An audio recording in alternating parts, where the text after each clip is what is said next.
పిల్లలందరికీ ఇప్పుడు స్కిట్లు నేర్పించాలి, పాటలు నేర్పించాలి. ఈ ప్రశాంతి ఏమో అసలు రాదు గుమ్మిని. ఎన్నిసార్లు పిలిచినా, ఎన్నిసార్లు ఫోన్ చేసినా ఎప్పుడు ఇంతే, ఎప్పుడు లేట్గానే వస్తుంది. ఫోన్ చేస్తాను ఆగండి ఇప్పుడు.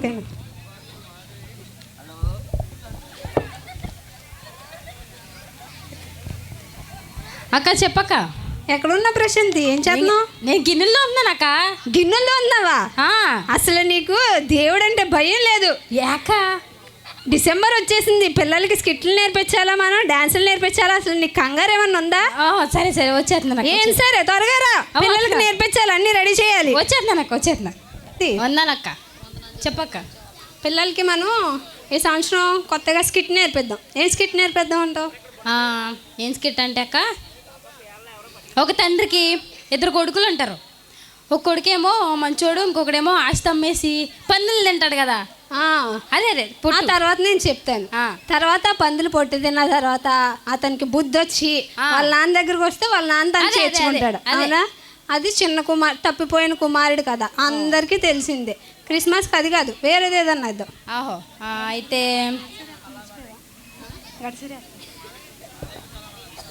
అయితే గడసరి అత్త సొగసరి కోడలు వేద్దాం అక్క. ఏంటదేంటిది గడసరి అత్త సొగసరి కోడలు? ఇదేంటి సీరియల్ స్టోరీ లాగా ఉంది? కామెడీగా ఉంటుంది అక్క, అందరు నవ్వుతారు. కామెడీ కాదు, మనం ప్రజలకు ఇచ్చేది మెసేజ్ ఇవ్వాలి. అలా అంటావా? సరే అక్క, నీకు నేను బాగా ఆలోచించి చెప్తా. త్వరగా నీ బుర్రకి పొద్దున పెట్టు. 10 మంది కన్యకలు ఉంటారు కదా అక్క. 5గురేమో మంచోళ్ళు, 5గురేమో బుద్ధి లేని. తర్వాత దేవుడు వచ్చి 5గురు తీసుకెళ్తారు, మిగిలిన 5గురు ఉండిపోతారు. అదే అది కాదు, అది చెప్తారా? మరి ఇంకేమేద్దాం అక్క? నేను చెప్తాను ఆగు, నేను ఆలోచిస్తా. క్రీస్తు పుట్టికేద్దాం. అది ఎప్పుడు వేసేదే కదా. ఎప్పుడు వేసేలాగా కాదు, ఈసారి మనం వెరైటీగా వేద్దాం. అందరికీ వాళ్ళకి స్కిట్ మొత్తం కళ్ళకు కట్టినట్టు చూపించేలాగా వేద్దాం. ఎలా అక్క? చెప్తాను నేను. వెళ్ళి నువ్వు సండే స్కూల్ పిల్లలందరినీ పిలుచుకురా. సరే. ప్రశాంతి వద్దు, పిల్లలందరినీ పిలుచుకొచ్చామనుకో, ఇప్పుడు వాళ్ళందరూ నా క్యారెక్టర్ అని ఇప్పుడు అందరూ మీద పడిపోతారు. అవునక్క, అది కరెక్ట్. ఇప్పుడు ఏం చేద్దామంటే, ముందు నువ్వు వెళ్ళి స్కిట్ మొత్తం రాసుకొని డైలాగులన్నీ ప్రిపేర్ చేసుకొని రా. అలాగే. నన్ను తిట్టిద్ది లేట్గా రాలేదని లిస్ట్ చేసా. ఇప్పుడు ఎక్కడుందో ఫోన్ చేయాలి. హలో అక్క. ప్రశాంతి, లిస్ట్ రెడీ చేయమన్నావు, నేను చేసి రెడీగా ఉన్నా. నీదే లేటు. అవునా? రా మరి ఫాస్ట్గా. వచ్చేస్తున్నావు, ఇవాళ త్వరగా వచ్చావు. నువ్వు క్లాస్ తీసుకున్నావు అందుకే వచ్చేసా. అదేలే, రోజు నేను ఫోన్ చేస్తా, ఇవాళ నువ్వు ఫోన్ చేసావు. సరే వచ్చేస్తా ఫాస్ట్గా.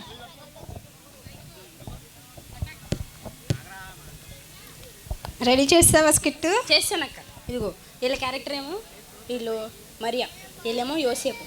ఓకే, వీళ్ళు యోసేపు, వీళ్ళు వచ్చి వీళ్ళు గొల్లలు.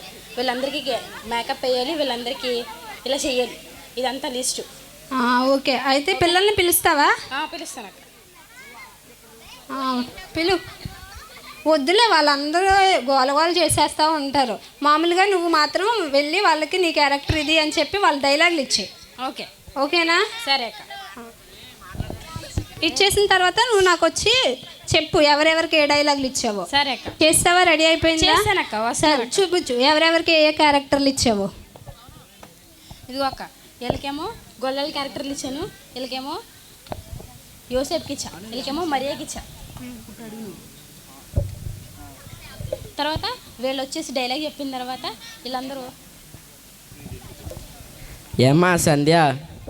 అంకుల్ వందాలు. అంకుల్ వందలం. చెప్పండి అంకుల్. మా పిల్లోడికి క్యారెక్టర్ ఇవ్వలేదన్నా. క్యారెక్టర్ అంకుల్, మీ పిల్లోడికి నత్తి కదా అంకుల్, ఈ డైలాగ్స్ అన్నీ చెప్పలేడు కదా అంకుల్. నువ్వు ఆగరా, నేను అడుగుతున్నాను కదా. అవన్నీ నేర్చుకొని పెద్ద పెద్ద డైలాగులు అంకుల్ చెప్పలేడుగా, మీకు తెలిసిందే కదా. పర్లే అమ్మా, ఏదో ఒకటి ఇచ్చా. అది రావు అంకుల్, పిల్లలకి వాళ్ళందరికీ చాలా కష్టమైంది నేర్చుకోవడానికి, వీటికి ఇంకా కష్టమైపోద్ది. నాకు ఆగరా, నేను అడుగుతున్నాను కదరా, ఏదో ఒకటి ఇచ్చాం. సరేలే అంకుల్, నేను చూస్తానులే, మీరు వెళ్ళండి. రా, నీ క్యారెక్టర్ కావాలక్క. నీకు అసలు నోరు తిరుగుతుంది. నా పేరు పలకరా సరిగా. సింధియా కాదురా, సంధ్యారా. నా పేరు పలుకు సరిగా, నువ్వు నీకు క్యారెక్టర్ ఇస్తా. మళ్ళీ మీ నాన్న తీసుకొని వచ్చేసా చెప్తాకి. ఏమనుకోద్దు అక్క. ఏదైనా అనుకుంటా. సర్లే నడు, నీ క్యారెక్టర్ ఇస్తా. ఇప్పుడు క్రీస్తు పుట్టిక నాటిక ప్రారంభమవుతుంది. దయాప్రాప్తురాల నీకు శుభము, ప్రభు నీకు తోడై ఉన్నాడు. మరియా భయపడకుము, దేవుని వలన నీ కృప పొందితివి. ఇదిగో నీవు గర్భము ధరించి కుమారుని కనును, ఆయనకు యేసు అని పేరు పెట్టెదవు. నేను పురుషుని ఎరగదాన్ని ఇది ఎలా జరుగును?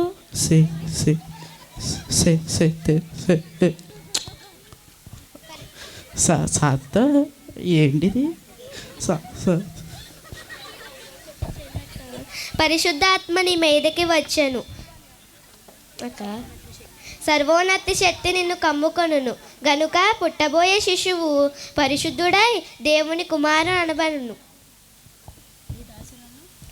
నీ దాసరాన్ని నీ మాట చెప్పున జరుగును గాక. అడు బ్యాక్గ్రౌండ్ చెప్ప. దావీదు కుమారుడు అయిన యోసేపు, నీ భార్య అయిన మరియను చేర్చుకొనుటకు భయపడకుము. ఆమె గర్భం ధరించినది పరిశుద్ధాత్మ వలన కలిగినది. ఆమె ఒక కుమారుని కనును, తన ప్రజలను వారి పాపముల నుండి ఆయనే రక్షించును గనుక ఆయనకు యేసు అని పేరు పెట్టెదువు. ఏంటి? సత్రం సంధి సత్రంలో స్వభావం. అరే చలేస్తుందిరా, మంటేద్దాం.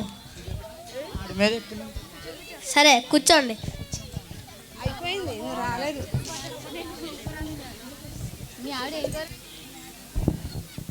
మీ ఆవిడ ఏం కోరేసిందిరా?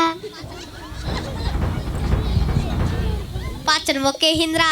మీ ఆవిడేం కోరేసింది? చికెన్ మొక్కేసిందిరా.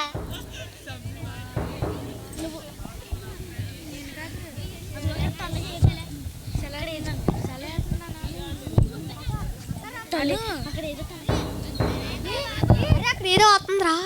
అరే దగ్గరికి వస్తుందిరా, దెయ్యం అనుకుంటారా? ఒరే దెయ్యం రా, అరే దగ్గరికి వచ్చిందిరా.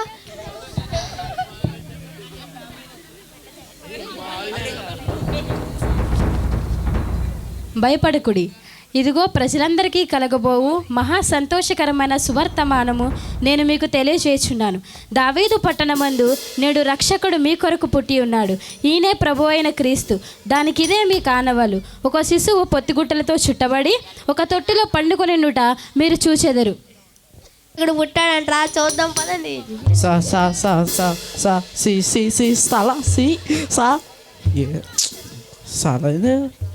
సత్రంలో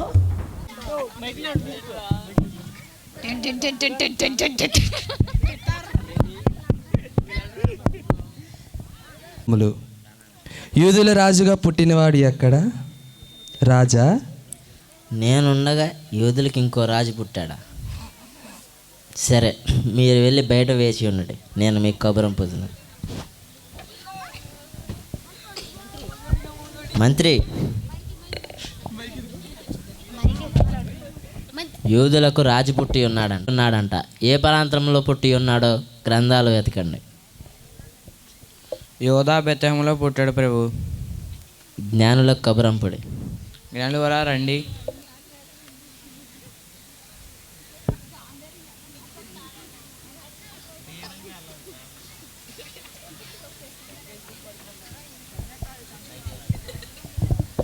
రాజా, ఆ యూదుల రాజుగా పుట్టిన వారి గురించి సమాచారం ఏమైనా తెలిసి ఉన్నదా?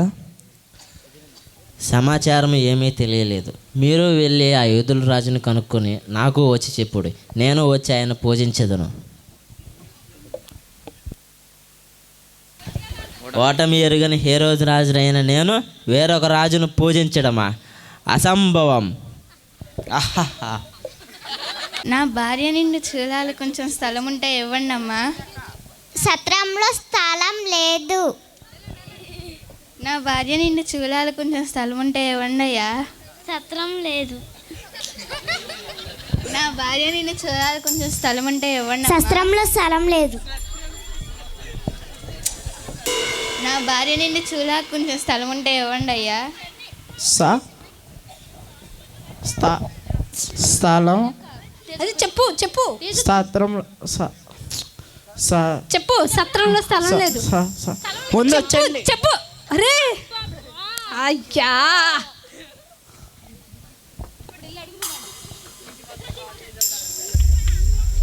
అందరూ వచ్చింది.